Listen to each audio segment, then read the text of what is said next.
Hey guys, I am in Las Vegas, Nevada with Jonathan Choe in the tunnel system. We're investigating the mole people today, and it is absolutely surreal. Right up from us right now is Caesar's Palace, I think, or all the casinos, the Vegas Strip. Imagine dealing with this homeless drug crisis up there. Walking into our first tunnel, we were escorted by Dave Marlin, the CEO and founder of Vegas Stronger, a nonprofit organization focused on addressing homelessness through the treatment of substance use and mental health disorders.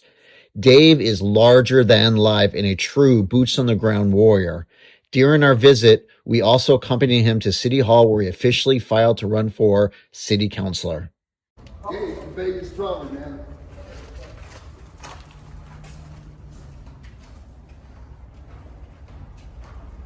Mind if we cut through? Oh, no. Thanks, bud. You want to come get help? Well, here's my card. Oh, cool. If you decide you want to get out, I'll happily take you. Yeah. All right, so tell us where we're at right now. All right, so we walked underneath the 15 freeway, and just underneath Caesar's Palace, and we're in. They call this the gallery, because if you look around, there's all kinds of cool graffiti art. Okay. What's in here? Oh my gosh! What are these? Train tunnels? It is a train tunnel, and I didn't see anybody in there, but we'll go down these two and we'll find some residents. Why do you guys choose to stay down here instead of going upstairs to the shelters? I don't know. I haven't heard anything good about the shelters out here. It's a ton of spider webs. And it's just kind of a surreal place to be in. And I'm just trying to describe what it would be like to live down here, right? The air is really thick. It is cooler.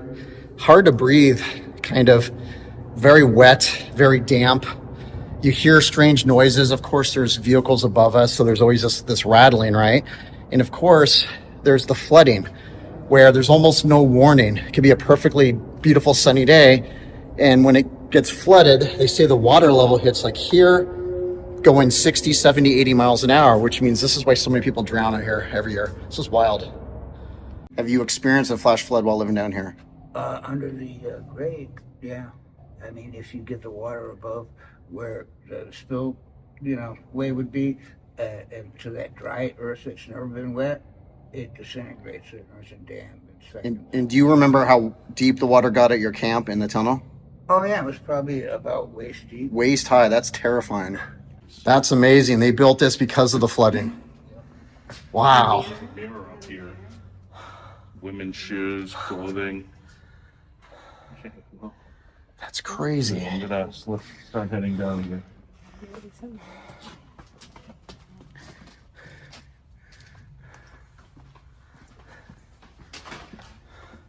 He did say the flooding gets up to about your waist.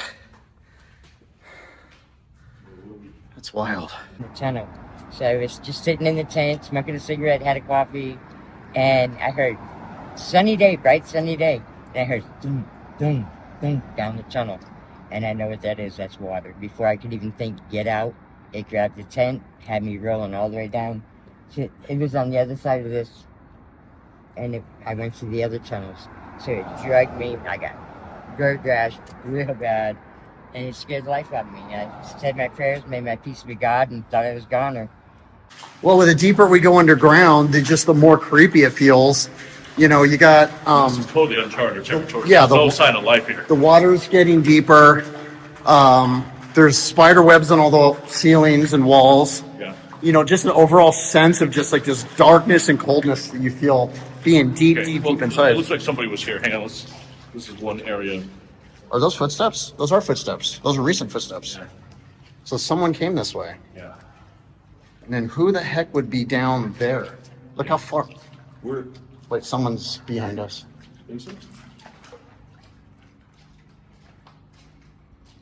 Here, let's keep going this way, dude. Sure. Yeah. As we ventured deeper into the tunnel system, a Las Vegas Metro police officer unexpectedly showed up and was not happy we were there. We found it interesting that he escorted us out, but not one homeless person. You guys are trespassing. So was every other homeless person here. Hey, nice to meet you, brother. Take care of that cat. When you guys get out there, I want you to stop at the entrance. Yes, sir. Okay. You're not supposed to be down here. Why are you down here? You're journalists. Okay, you're not supposed to be down here. You're journalists. It's a trespass area. Here you go. What did I tell you? What? I'm gonna arrest you for trespassing. Turn off your fucking camera now. I thought it was public property.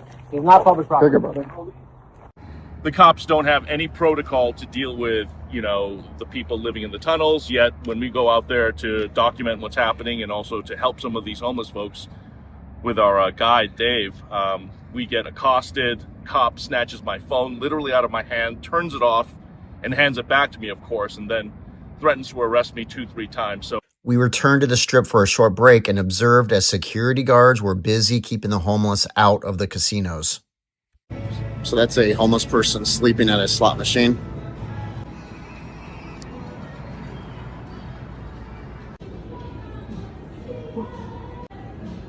You alright? Do you find like a lot of homeless will sleep at the slot machines in the early mornings? Well, they try. I mean, anywhere, you know. A while later, I was at the entrance of another tunnel and was interviewing someone when unexpectedly a homeless man attacked his girlfriend, then pushed her down a hill. Another homeless man grabbed a gun, brass knuckles, and mace and chased him. He was maced twice as the man tried to stab him. He then began chasing me and tried to stab me, which just shows how unpredictable and violent the streets can be. I'm being chased with a guy with a knife. drop the wallet. Come on. Drop the fucking wallet. Drop the wallet.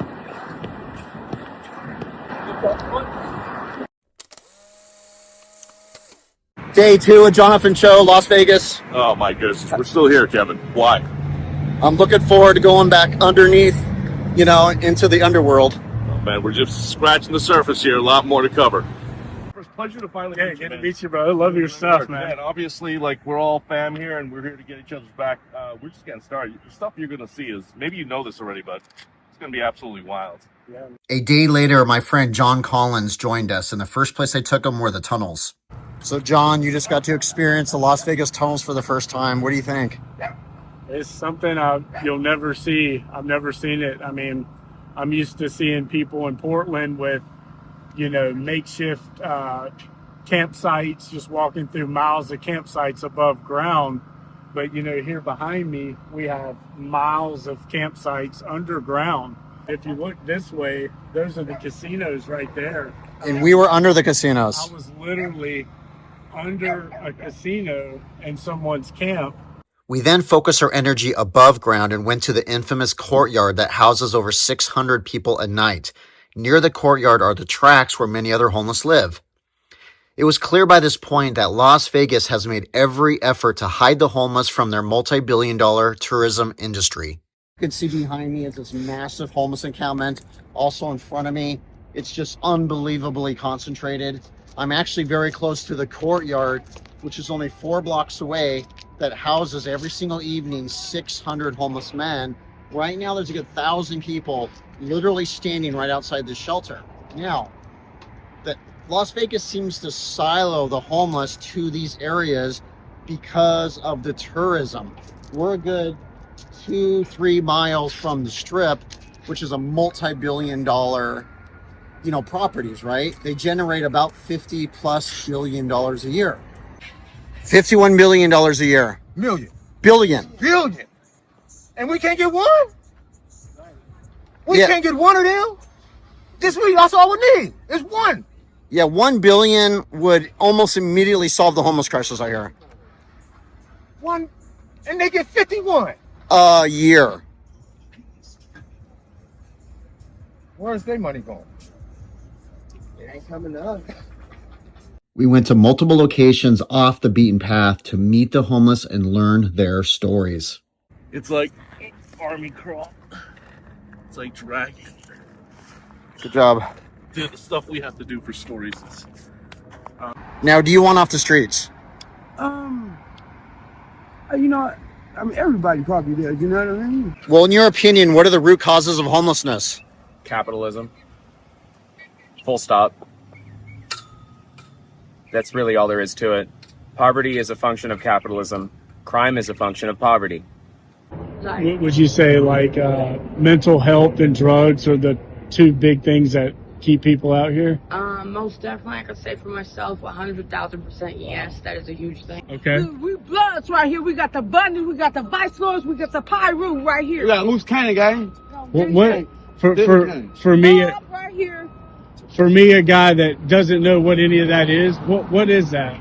That's a family organization. That means that we out here, we love ourselves, we love our family, we're gonna fight for ours. So y'all stick together. We stick together. What? We know violence, none of that, unless you come to our families with violence. You know, I'm very grateful. This is my second day being out here, and actually the Holy Spirit been leading me to come out here and, you know, feed the people, serve them. Stay away from the drugs. I will. Yes, sir. Yes, sir. God The bless best you, man. advice I could ever give anybody out here who's newly homeless. Yes, sir. Thank you. They control and you listen or you leave. Like me, I can't stand being barked at. I call it barking. They bark, bark, bark. Control, control, control. So you've been homeless for 30 years in Las Vegas? So this is for then tomorrow night, since you're good for tonight, okay? Thank you, homie. I appreciate I it. don't want you to be on the streets, all right? I appreciate it very much. Really nice to meet you. Would you like a blessing? Absolutely. Close your eyes. Take a deep breath. Lorem ipsum dolor sit amet. Go in peace, and no matter what happens, remember these two words. Don't panic. Adieu, my friends.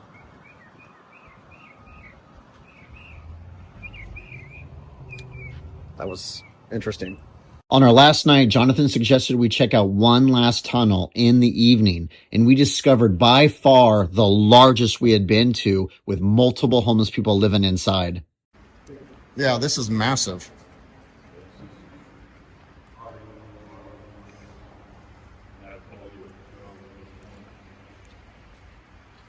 Oh